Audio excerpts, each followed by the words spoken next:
Hi, everyone. My name is Tanya Hertz. I am the director of the Regional Entrepreneurship Center, the Rec Innovation Lab at San Diego Miramar College. I'm also a professor of entrepreneurship for many, many years. And I want to talk to you a little bit today about pitching. And in entrepreneurship, you need to know how to pitch. You pitch all the time. And there are three main pitches that every entrepreneur does and does often.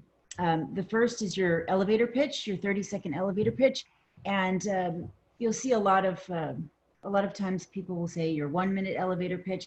I found from looking at literally thousands and thousands of elevator pitches throughout my life that less is more.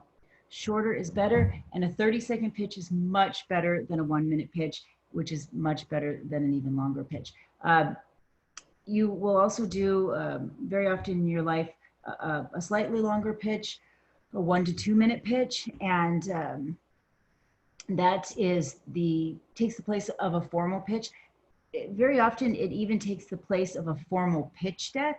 A longer pitch deck can be up to 10, 15 minutes.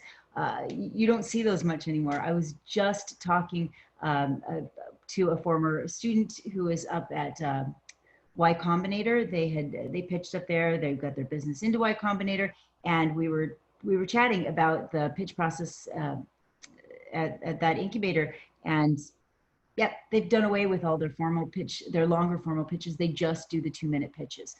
Just do the 2-minute pitches. So we'll talk about how to do each, but we'll start with the elevator pitch because everybody needs to know how to do those and do those all the time. You should be so well versed at your elevator pitch that you do it in your sleep. Everyone who knows you should have heard your elevator pitch many, many times, and it evolves, right? It evolves just like everything in entrepreneurship.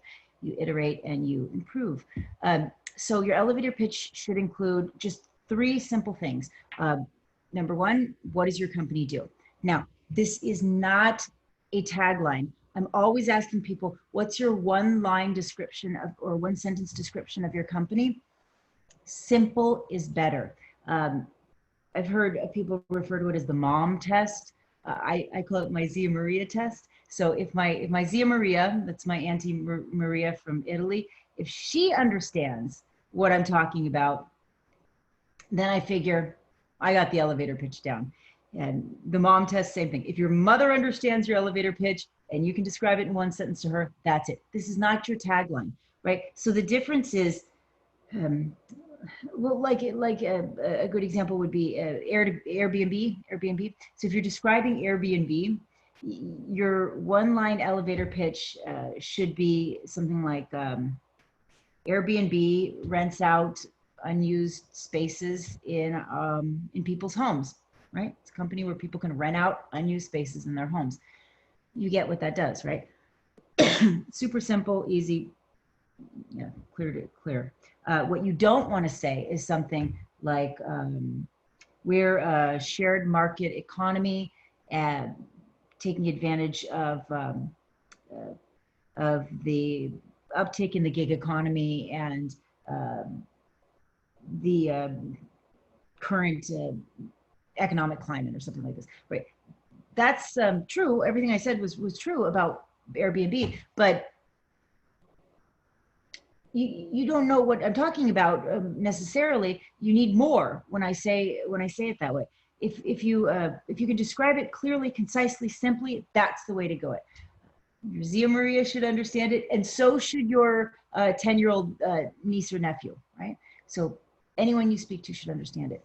That's your 1-line elevator pitch. Then add to that your TOM, right? Your total market, and this is the impressive market, right? So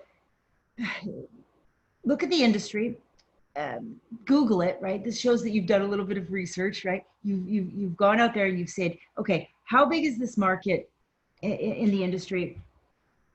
And if I were to surprisingly be able to capture the entire market, there was no competitors out there. It was this beautiful monopoly in which you were the only player in the game. How much, how many people are there in the market? How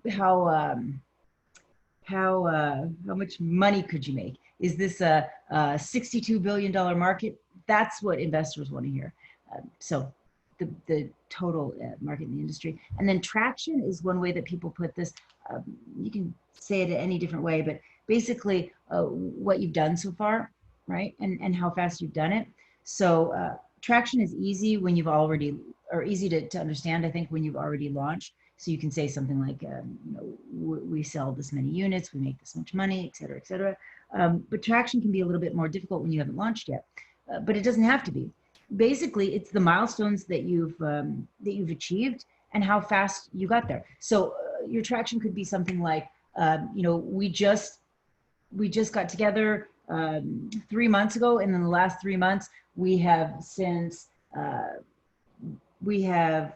created a prototype. We have created our website. We now have something like 500 followers on our market channels. We've done all of our market testing. Those kinds of things that are impressive on how fast you've done it. That's a great elevator pitch, right? You can do that very easily in 30 seconds. Practice, practice, practice until it comes across as just like so easy, right? I've got this under control. Now, the 2-minute pitch has taken the place of a traditional formal pitch for the most part, and you should be able to do most of your pitching in less than, or in 2 minutes or under.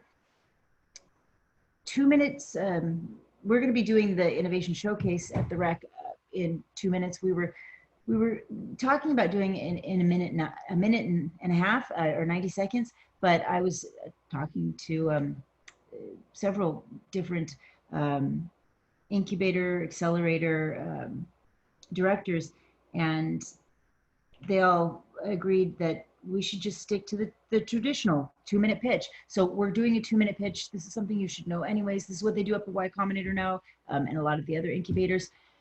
It's basically just your elevator pitch. So your elevator pitch is for anybody, right? Everyone in your family, people who you want to get money from, people who you don't care if you get money from, just everyone. The 2-minute pitch you can use more for investors or for people who might come work for your company. If you were pitching to see if you could hire a coder to come work for you or whatever it is, this is when you use your 2-minute pitch. And it's basically your 30-second clear, concise elevator pitch. Plus, I like to call it your aha aspect. Like, aha, this is what's different about me. Everybody has a different name for it. When I talk to VCs or angel investors, they say, what's your secret sauce, right? What's your secret sauce? And I like that one too.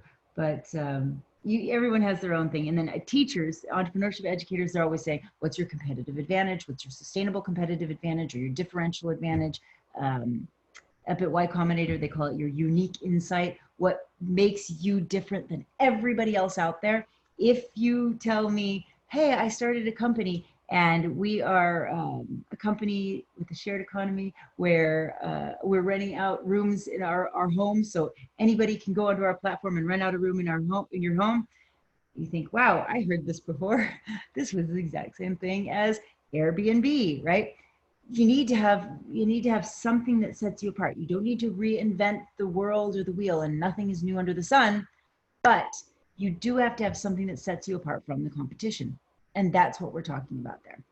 Now, the next thing that you want to have in your pitch is your business model. And I used to say this to people like, oh, include the business model. And then I don't know what, like if people didn't know what I was talking about, but they would take like maybe their 1-sheet description of their business. And that's great, but that's not what I was talking about. Or they'll put their business model canvas or all sorts of crazy things. What I mean by a business model, there's like that's a term, business model. It means how do you make money? And I've also said that for people, include how you make money, and get the funniest answers. So Google this, okay? I also put it in the description in this PowerPoint. What are the 50 common business model types, right? There are, advertisers or distributors, concierge, freemium model, all the different models, all the different ways, traditional ways that companies make money. Talk about that. Tell us that, and don't get too deep into this. I was talking to actually a entrepreneur, investor that I really, really look up to and respect. And he was telling me, be careful how much you say. You know, the more you say, the more likely you are to get yourself into trouble. So say less, and you'll leave people wanting more, and you won't get yourself into as much trouble. So just tell us what your business model is. Don't get into your 15 different ways of making money. It's great that you're making money all those 15 ways, but if you say something just simple as, you know, we're an advertising business model, right? That's the tradition. That's the name. Advertising business model. Perfect. We get the idea. We know how you make money. Okay. The team. You'll want to include the team, and in a 2-minute pitch, it's a little bit more formal, right? Because we're actually very often asking for money or other kinds of important things. And so, in this, when you're talking about the team, you do want to include the first and last names. And by the way, it doesn't have to be in this order. One of the things you'll want to include in the team is kind of, you don't want everything about them. You don't want the entire bios. You don't necessarily have to include all the keeps, all of the knowledge, experience, and personality.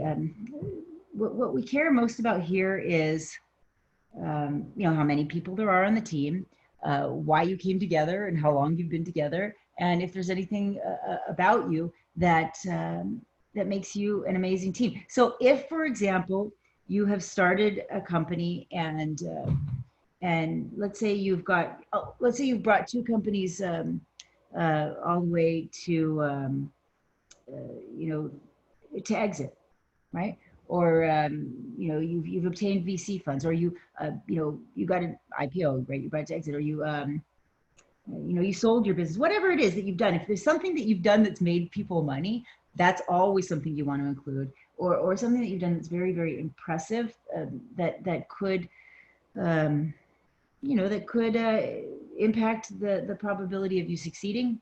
That's what you want to include. You don't need to say every little thing about each other. It doesn't have to be democratic. It doesn't have to be a fair amount of time. Like, let's say you have one person on the team who is the founder of, I was just talking to somebody a couple of months ago, and he was talking about his new company, and he before had started that company, MySpace.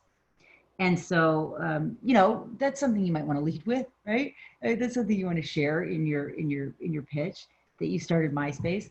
Right? That's you don't have to say what everybody did, but yeah. And then finally, your ask. And I really want to make sure that you understand in the ask that you have to know when the right time to ask for money is. You know, in our elevator pitches, in our pitches in general, we never want to use jargon. We don't want a lot of unnecessary words in there. We want to keep it kind of simple, but still with appropriate business terms, except for in the ask. When you're asking for money, that's when you want to talk about your convertible note. You want to talk about if you're raising safe money. And those are the questions that people will ask. So if you're not ready to answer those questions, do not ask for money, right? Your ask could be something as simple as for feedback, right? What do you think? I'd love your feedback. I'd love your advice. I'd love to maybe meet with you again for mentorship.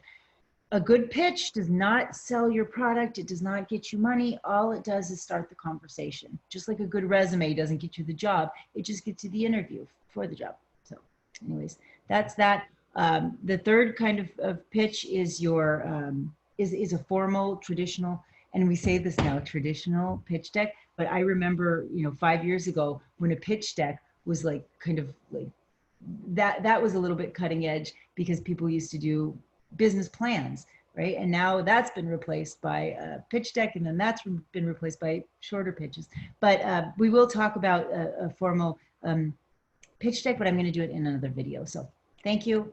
I hope you enjoyed this video, and I'm looking forward, as always, to hearing your pitches and seeing what you have to share. Take care, everyone. Bye.